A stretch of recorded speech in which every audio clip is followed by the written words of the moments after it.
fell without warning. No spark, no chant, no ritual. Just a sudden explosion of divine flame that consumed the sacrifice, the stones, the dust, and even the water in the trench.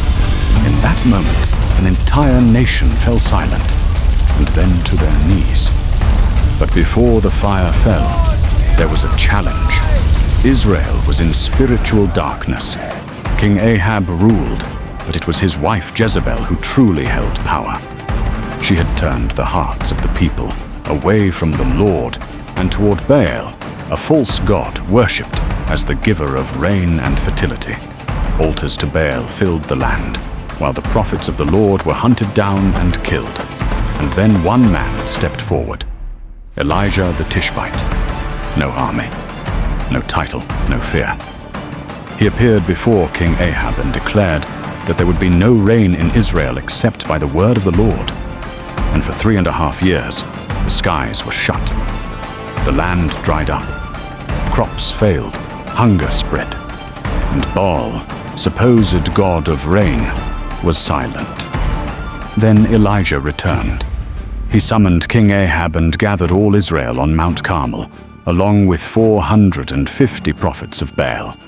The mountain became a courtroom.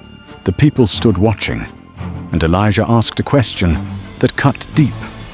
How long will you waver between two opinions? If the Lord is God, follow him. But if Baal is God, follow him.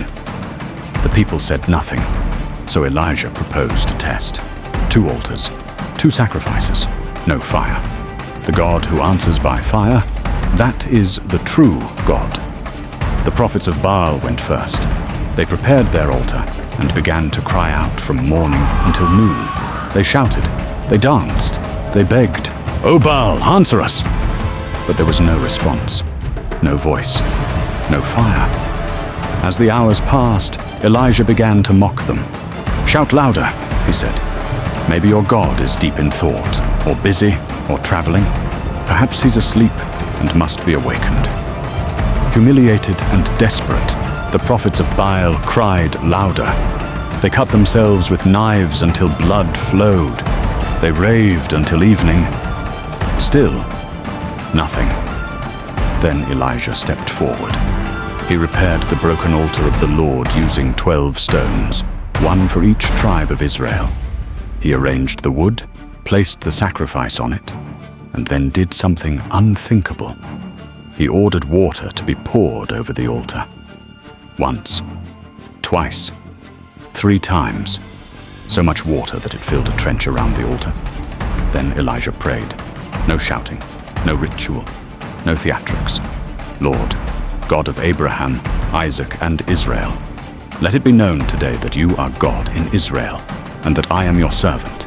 Answer me, so these people may know that you, Lord, are God, and that you are turning their hearts back again."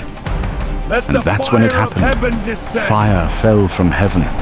It consumed the sacrifice, the wood, the stones, the dust, and it licked up every drop of water in the trench.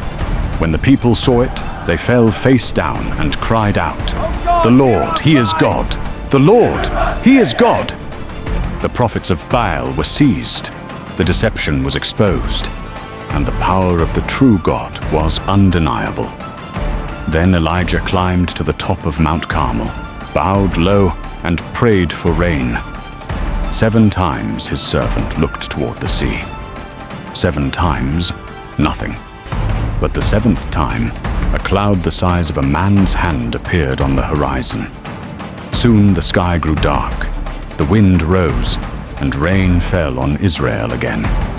This story reminds us that truth does not need noise to be powerful, that God does not compete, He reveals, and that when faith stands alone against a crowd, heaven still answers. If this story inspired you, like, subscribe, and comment how it touched you. This is Bible Testaments Untold.